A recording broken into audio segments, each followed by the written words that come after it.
కారం రంగు రుచితో ఉంటుంది. ఆచి మిరపపొడి అదరగొట్టే కారం రంగు రుచి. నెల్లూరు జిల్లా కనుపర్తిపాడులో ఉన్న అహోబిలం మఠానికి చెందిన సుమారు 2 ఎకరాల భూమిపై వివాదం నెలకొంది. మఠం భూమిని మాజీ ఎంపీ ఆదాల ప్రభాకర్ రెడ్డి ఆక్రమించేశారు అన్న ఆరోపణలు వ్యక్తమవుతున్నాయి. వివాదం నేపథ్యంలో మఠం పేరుతో రెవెన్యూ అధికారులు బోర్డు ఏర్పాటు చేయడమే ఇప్పుడు ఇంట్రెస్టింగ్ గా మారింది.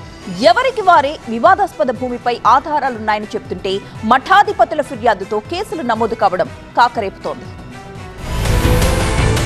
నెల్లూరు జిల్లా కనుపర్తిపాడులోని సర్వే నంబర్ 295లో 3 కోట్ల రూపాయల విలువైన సుమారు 2 ఎకరాల భూమిని మాజీ ఎంపీ ఆదాల ప్రభాకర్ రెడ్డి ఆక్రమించారని ఆరోపణలు తెరపైకి వచ్చాయి. ఈ ఆక్రమణను 2012లో గుర్తించిన అహోబిలం మఠ ప్రతినిధులు 2 దశాబ్దాలుగా ఆదాల ప్రభాకర్ రెడ్డితో పాటు అధికారుల చుట్టూ కాళ్లు అరిగేలా తిరుగుతున్నా ఫలితం లేకుండా పోయింది. దాంతో అహోబిలం మఠ ప్రతినిధులు ఇటీవలే నెల్లూరు రూరల్ ఎమ్మెల్యే కోటంరెడ్డి శ్రీధర్ రెడ్డి దృష్టికి వెళ్లడంతో పరిశీలించి చర్యలు తీసుకోవాలని అధికారులను ఆదేశించారు.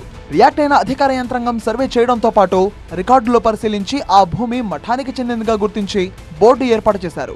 అయితే విషయం తెలుసుకున్న ఆదాల ప్రభాకర్ రెడ్డి మేనల్లుడు నాగేందర్ రెడ్డి అక్కడికి చేరుకుని బోర్డులు పీకేయడం దుమారం రేపింది.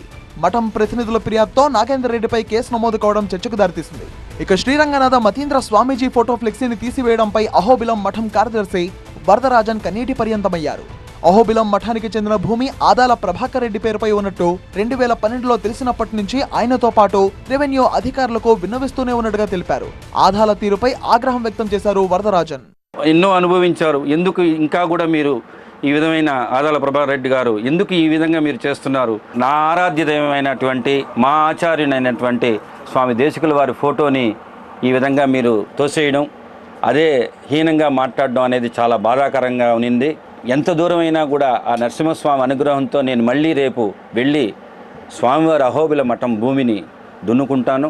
దయచేసి నాకు ఎటువంటి ఆటంకం కలిగించినా కూడా ఆ ప్రాణమే వదిలేదానికైనా సిద్ధపడతాను, కానీ ఎటువంటి మీరు దౌర్జన్యానికి వచ్చినా కూడా నేను రేపు సంరక్షించుకుంటున్నానని.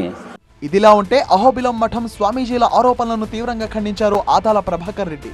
20 ఏళ్ల క్రితం కొనుగోలు చేసిన భూమిపై సరైన డాక్యుమెంట్లు లేకుండా ఇప్పుడు ఆరోపణలు చేయడం ఏంటని ప్రశ్నించారు. రాజకీయ ఒత్తిళ్లతో తప్పుడు స్టేట్మెంట్లు ఇచ్చిన రెవెన్యూ అధికారులపై న్యాయ పోరాటం చేస్తామన్నారు ఆదాల ప్రభాకర్ రెడ్డి.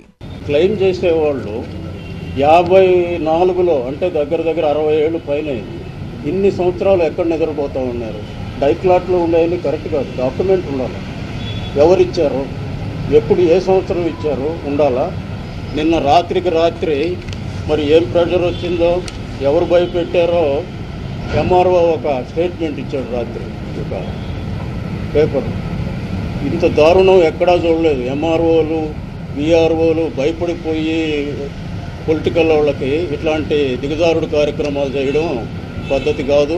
మొత్తంగా అహోబిలం మఠానికి చెందిన ఎకరం 80 సెంట్ల భూమి వ్యవహారం తీవ్ర వివాదాస్పదంగా మారుతోంది. ఈ భూమిని రెవెన్యూ అధికారులు మఠం భూమిగా తేల్చగా న్యాయ పోరాటం చేస్తామని ఆదాల ప్రభాకర్ రెడ్డి ప్రకటించడం ఆసక్తి రేపుతోంది.